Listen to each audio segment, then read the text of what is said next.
अब हम तीन क्रांतियों में से दूसरी क्रांति की ओर बढ़ते हैं, जो मौर्य साम्राज्य के उदय से पहले हुई थी। यह क्रांति पश्चिम एशियाई अतिक्रमण के रूप में आई, जिसे आचेमेनिड और यूनानी साम्राज्यों ने दर्शाया, जिनके दूर दूर तक फैले प्रदेशों में उत्तर पश्चिमी भारत का हिस्सा भी शामिल था।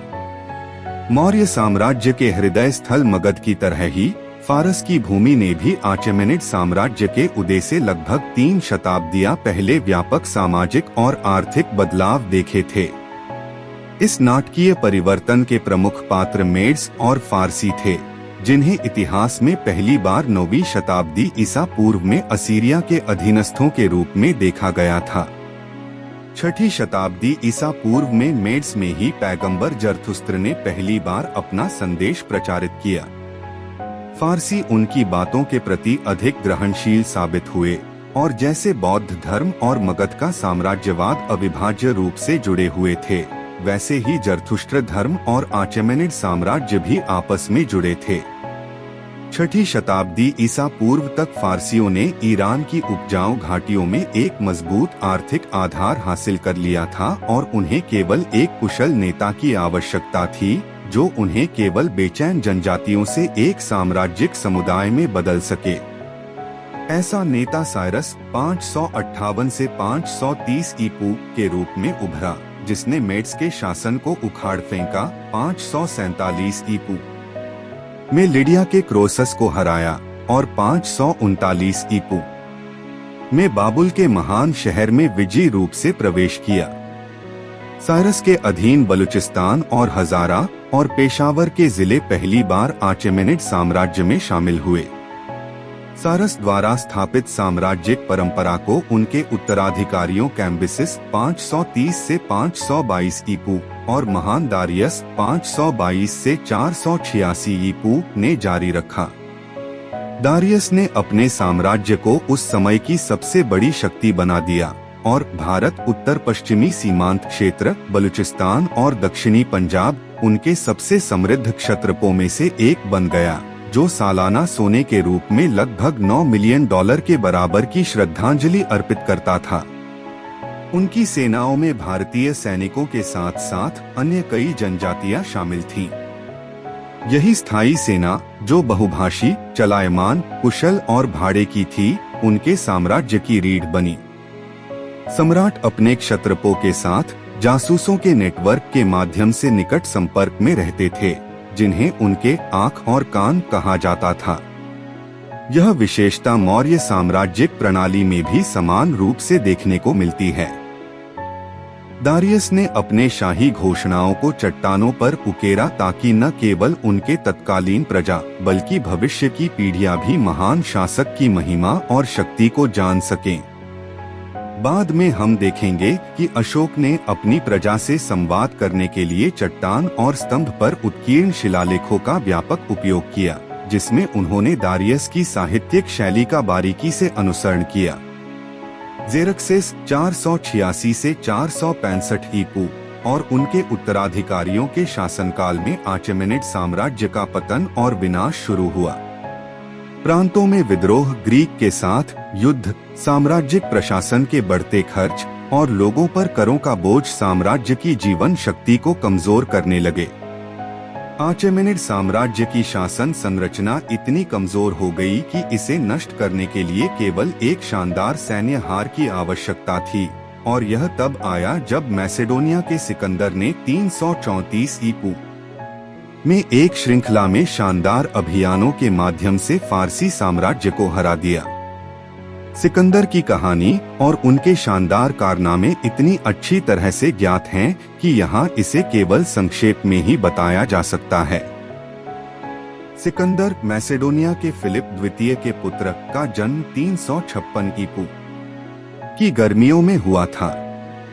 उनके शिक्षक प्रसिद्ध दार्शनिक अरस्तु 384 से 322 ईपू थे और उनके तेज और जिज्ञासु मन ने युद्ध की कला और शासन विज्ञान की जटिलताओं को उतनी ही आसानी से सीखा जितना उन्होंने अपने प्रसिद्ध गुरु के ऊंचे नैतिक और सौंदर्य विचारों को आत्मसात किया। 336 ईपू में सिंहासन पर बैठने के तुरंत बाद सिकंदर ने विजय के एक ऐसे अभियान पर निकल पड़े जो उन्हें पंजाब भारत तक ले गया, केवल बाबुल लौटने और 323 ईपू में अपनी तीसरी उम्र में अकाल मृत्यु प्राप्त करने के लिए। 334 ईपू के वसंत में सिकंदर ने डार्डेनेल्स को पार किया और 30,000 पैदल सैनिकों और 5,000 घुड़सवारों की सेना का नेतृत्व किया। उनके साथ तकनीशियनों का एक समूह घेराबंदी उपकरणों के संचालन में विशेषज्ञ इतिहासकार और साहित्यकार भी थे जो उनकी कहानी लिखने के लिए थे। साथ ही वनस्पति शास्त्री और वैज्ञानिक रुचि के लोग थे जो यूनानी बुद्धिमत्ता के लिए हर नई और रोचक जानकारी एकत्र कर रहे थे। जुलाई 331 तक उन्होंने यूफ्रेट्स और टिग्रिस नदियों को पार किया और गोगामेला की ओर कूच किया। 1 अक्टूबर 331 को उन्होंने फारसियों को एक शानदार लड़ाई में हरा दिया और 327 ईपू तक पूर्वी फारस और बाक्ट्रिया और बुखारा के क्षेत्रों पर विजय प्राप्त की। मई 327 में वे भारत में प्रवेश करने के लिए तैयार थे। आचेमेनिड साम्राज्य का विनाश एक शानदार सैन्य कारनामा था, लेकिन भारतीय अभियान की संभावना इससे कम रोमांचक नहीं थी। प्राचीन यूनानियों के लिए भारत एक अद्भुत संपत्ति और असंख्य लोगों की भूमि थी जहां रहस्यमयी नदियां और विचित्र जानवर पाए जाते थे, और यह विश्व के बसा हुआ पूर्वी छोर पर स्थित थी। सिकंदर जानता था कि उसका भारतीय अभियान कठिन होगा और उसने इसकी तैयारी व्यवस्थित ढंग से की। शुरुआत में उसने 2 भारतीय शासकों का सहयोग प्राप्त किया जिनकी व्यक्तिगत शत्रुता पोरस से थी, जो उत्तर पश्चिमी भारत के सबसे शक्तिशाली राजाओं में से एक था। उत्तर पश्चिमी भारत की दुनिया उस समय जनजातियों की दुनिया थी जो अपनी स्वतंत्रता की रक्षा करने में तो सक्षम थीं, लेकिन बाहरी खतरे के खिलाफ एकजुट प्रतिरोध करने में असमर्थ थीं। दूर गंगा के मैदानों में धनानंद शासन कर रहा था, जिसकी विशाल संपत्ति और बड़ी सेना थी, लेकिन सिकंदर की चढ़ाई ने उसकी नींद को जरा भी नहीं डिस्टर्ब किया। सिकंदर ने एक एक करके जनजातियों को जीत लिया और बहादुर लेकिन दुखद प्रतिरोध का सामना करते हुए आगे बढ़ता गया। 326 ईपू के वसंत तक वह तक्षशिला में था, जहां उसने एक भव्य दरबार आयोजित किया और क्षेत्र के कुछ छोटे प्रमुखों से सम्मान प्राप्त किया। अब खबर आई कि पोरस, जिसका राज्य झेलम और चिनाब नदियों के बीच स्थित था, युद्ध की तैयारी कर रहा था। यह संदेश सिकंदर ने नाराजगी के साथ सुना, क्योंकि भारतीय राजा की यह चुनौती उसे अप्रिय लगी। सिकंदर ने तुरंत आदेश दिया कि पोरस को और अधिक शक्तिशाली होने से रोकने के लिए तैयारी की जाए। झेलम नदी को बड़ी गोपनीयता के साथ पार किया गया और सिकंदर अब पोरस से लड़ने के लिए तैयार था। पोरस ने अपने प्रतिद्वंद्वी को कम नहीं आंका था और उसने 30,000 पैदल सैनिकों, 4,000 घुड़सवारों, 300 रथों और 200 युद्ध हाथियों की एक मजबूत सेना तैयार की थी। यह पहली बार था जब यूनानी सेना को इन डरावने हाथियों का सामना करना पड़ा, और इस बात की आशंका थी कि मैसेडोनियन घोड़े उन्हें देखकर भयभीत हो सकते हैं और इस कारण उनके सवारों के नियंत्रण से बाहर जा सकते हैं। पोरस ने अपनी सेना को पारंपरिक भारतीय रणनीति के अनुसार तैनात किया, जिसमें हाथियों को आगे रखा, पैदल सेना को पीछे और घुड़सवारों और रथों को किनारों पर तैनात किया। सिकंदर ने अपने प्रतिद्वंद्वी की युद्ध योजना का बारीकी से अध्ययन किया और भारतीय सेना के किनारों पर अचानक हमला करने का फैसला किया। इससे दुश्मन में भारी भ्रम की स्थिति पैदा हो गई। हाथी बेकाबू हो गए और इस अराजकता में भारतीय सेना का संहार हो गया। उन्होंने बहादुरी और कटुता से लड़ाई लड़ी, लेकिन बेहतर संगठन और नेतृत्व के सामने हार गए। पोरस खुद घायल हो गया और उसने 20,000 पैदल सैनिकों, 3,000 घुड़सवारों, अपने सभी रथों और अपने 2 बेटों को खो दिया। अब वह और नहीं लड़ सकता था और उसे बंदी बना लिया गया। इसके बाद पोरस को सिकंदर के पास लाया गया, जिसने उसे उसके राज्य पर फिर से प्रभुत्व प्रदान किया। और उसके पहले के क्षेत्र से भी अधिक क्षेत्र उसे दिए। इस प्रकार उसने एक बहादुर व्यक्ति के साथ राजा जैसा व्यवहार किया और इसके बाद से पोरस हर मामले में सिकंदर के प्रति वफादार साबित हुआ। इसके बाद सिकंदर ने क्षेत्र में शासन करने वाली कई अन्य जनजातियों पर विजय प्राप्त की। उसने चिनाब और रावी नदियों को पार किया और अंततः ब्यास नदी पर पहुंचा, जहां उसकी सेना ने विद्रोह कर दिया। यह जुलाई 326 ईपू की बात है। सैनिक एक लंबे समय से घर से दूर चल रहे थे और कड़ी लड़ाई लड़ चुके थे। संभवतः उन्होंने गंगा क्षेत्र में शासन कर रहे नंद राजा की विशाल सेना के बारे में भी सुना होगा।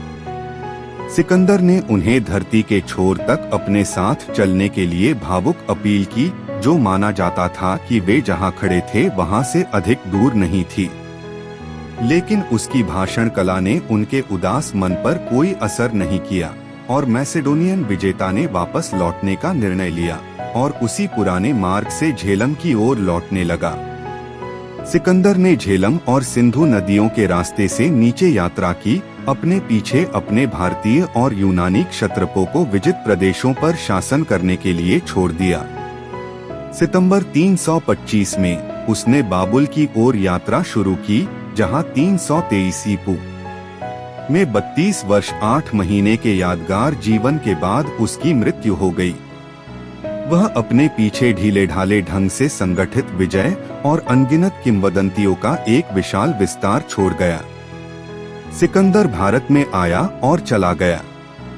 उसका उत्तरी भारत में मार्च शानदार था। हालांकि उसकी प्रसिद्धि कायम रही, लेकिन उसकी शक्ति उसके लौटने के तुरंत बाद गायब हो गई। यहाँ तक कि जब वह भारत में था, उसके क्षत्रपों की हत्या कर दी गई और जैसे ही उसकी पीठ पीछे हुई, उसके द्वारा कठिन परिश्रम से खड़ा किया गया पूरा साम्राज्यिक ढांचा बिखर गया। राजनीतिक रूप से यूनानी आक्रमण एक क्रोधित तूफान की तरह था, जो विशाल पेड़ों को गिरा देता है और मलबे का ढेर छोड़ जाता है। यह एक शानदार सैन्य साहसिक अभियान था, जिसमें कई लड़ाइयां जीती गईं, लेकिन बहुत कम क्षेत्र वास्तव में विजय प्राप्त हुए। लेकिन उसके अभियान के अन्य परिणाम महत्वपूर्ण थे। तत्काल राजनीतिक परिणाम यह हुआ कि सिकंदर ने पंजाब के कई छोटे छोटे राज्यों और जनजातीय कुलीन तंत्रों की शक्ति को तोड़ दिया और एक सैन्य अशांति और राजनीतिक कमजोरी पैदा कर दी, जिसका जल्द ही चंद्रगुप्त मौर्य द्वारा शोषण किया गया। आचेमेनिड हेलेनिस्टिक हस्तक्षेप का भारतीय इतिहास पर क्या प्रभाव पड़ा? साइरस के समय से लेकर दारा तृतीय के समय तक फारसी प्रभुत्व ने भारत के उत्तर पश्चिमी हिस्सों पर लगभग 200 वर्षों तक शासन किया। हेलेनिस्टिक शासन बहुत ही कम समय तक चला, क्योंकि यह 4 साल से अधिक नहीं रहा। हालांकि इस छोटे से समय में राजनीतिक और सैन्य प्रभाव बहुत गहरा था। लगभग 6ठी शताब्दी ईसा पूर्व से गांधार और इसके आसपास के क्षेत्र प्रमुख व्यापार मार्गों के बीच स्थित थे, जहां से वस्तुओं और विचारों का एक सांस्कृतिक दुनिया से दूसरी दुनिया तक आदान प्रदान होता था। दारा महान के अधीन दक्षिणी पंजाब का एक महत्वपूर्ण हिस्सा, यदि पूरा मध्य और निचला सिंधु घाटी नहीं, फारसी साम्राज्य का हिस्सा बन गया। आचेमेनिड्स के अधीन भारत का यह हिस्सा उस अंतर्राष्ट्रीय संस्कृति के कई तत्वों को आत्मसात कर चुका था, जिसे फारसियों ने अपने असीरिया, मिस्र और हेलेनिस्टिक दुनिया के साथ संपर्कों के माध्यम से विकसित किया था। और यही वह क्षेत्र था जहां मौर्य साम्राज्य के पूर्वजों और संस्थापकों ने अपनी प्रारंभिक गतिविधियां शुरू की। मौर्य साम्राज्य के उदय से पहले के कई शताब्दियों के दौरान उत्तर पश्चिमी भारत का समूचा क्षेत्र उस अंतर्राष्ट्रीय दुनिया का एक महत्वपूर्ण हिस्सा बन गया था, जो सिंधु से लेकर भूमध्य सागर तक फैला था, और मौर्य इस अंतर्राष्ट्रीय दुनिया की संस्कृति के उत्तराधिकारी थे। यदि नंद साम्राज्य ने मध्य भारत की अलगाववादी स्थिति को तोड़ा, तो पश्चिम एशियाई हस्तक्षेप ने देश के राष्ट्रीय अलगाव को समाप्त कर इसे विश्वव्यापी और अंतर्राष्ट्रीयता की मुख्य धारा में ला दिया। यही फारस और हेलेनिस्टिक संस्कृति, दारा और सिकंदर की विरासत थी। इस अंतर्राष्ट्रीय दुनिया का प्रभाव भारतीय जीवन के हर पहलू, राजनीतिक, आर्थिक, कलात्मक और सांस्कृतिक पर पड़ा और इसे गहरे और महत्वपूर्ण रूप से समृद्ध किया। मौर्य इस प्रवृत्ति को और आगे बढ़ाते रहे और इसलिए मौर्य साम्राज्य भारतीय इतिहास के एक नए आयाम में महत्व रखता है, जो प्राचीन अंतर्राष्ट्रीय साम्राज्यों के इतिहास का एक हिस्सा था। इससे आगे की कहानी अगले भाग में है। और मजेदार कहानियाँ सुनने के लिए चैनल को सब्सक्राइब करें।